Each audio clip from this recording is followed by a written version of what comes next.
to answer directly and positively whether you were in fact a part of the president's legal team as alleged or speculated about, whether in any way, shape, or form you were part of the president's defense or legal team arising from litigations in the last presidential election.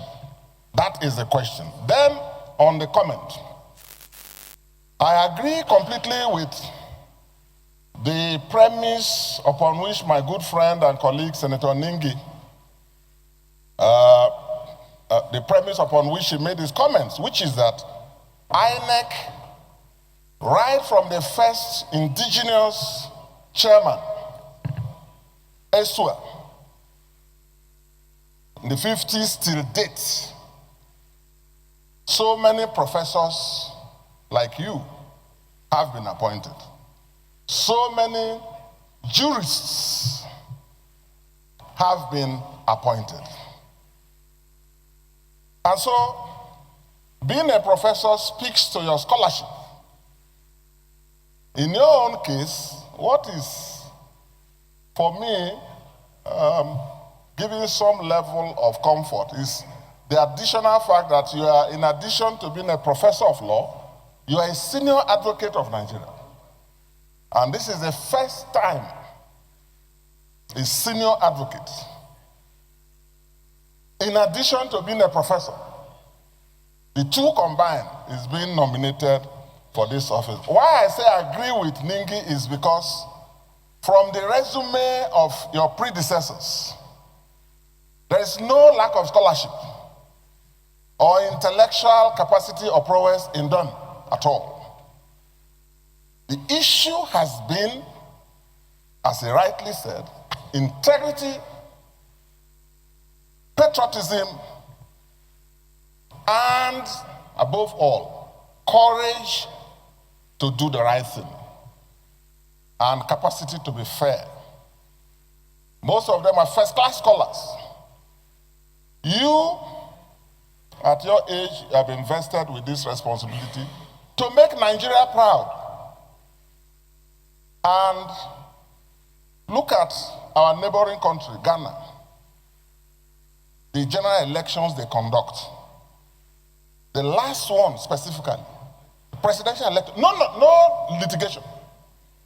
Even before the final vote, the tally was counted, the sitting vice president, who was candidate of the ruling party, called President Mahama, now in office, and considered defeat.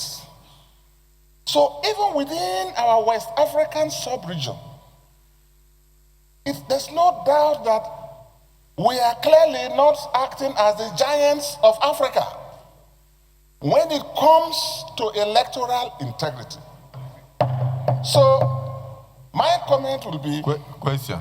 What will you do differently to write your name in gold to ensure that the results that will be announced will reflect the will of the people, so that everybody will congratulate one another and go and prepare for the next election. That way, Nigeria will renew its leadership and will reinforce our national identity and pride. Elections should not bring us down or make us look small or divide us. And you are aware of the onerous responsibility that history beckons on you. What would you do differently? But like I said earlier, use this opportunity to address the issues that have been speculated, rightly or wrongly, so that you can from now build a foundation of integrity and confidence on the people. Were you a part of the president's legal team or no? Thank you.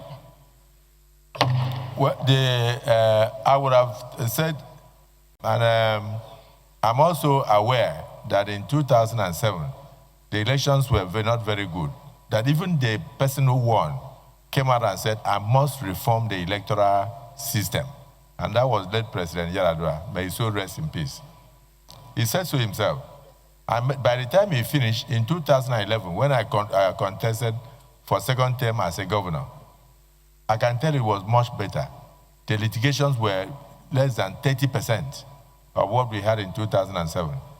So I know that as the election improves, not just the participants have confidence to congratulate their opponents. So that's what they are telling him. He should go and he should conduct where.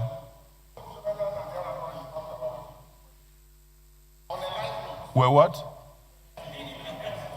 Where what? At that time, PDP was not torn into shreds. No, Senator Ningi, at that time, the PDP was not torn into shreds. But there's no human being that is sane today that can even go to such a platform, because you are going straight into litigation. You are going straight into litigation. So let us not discuss with the incoming chairman of INEC as if we are giving him a clue, because you are going straight into litigations. Who is going to sign your form? Senator Sahabi Yao.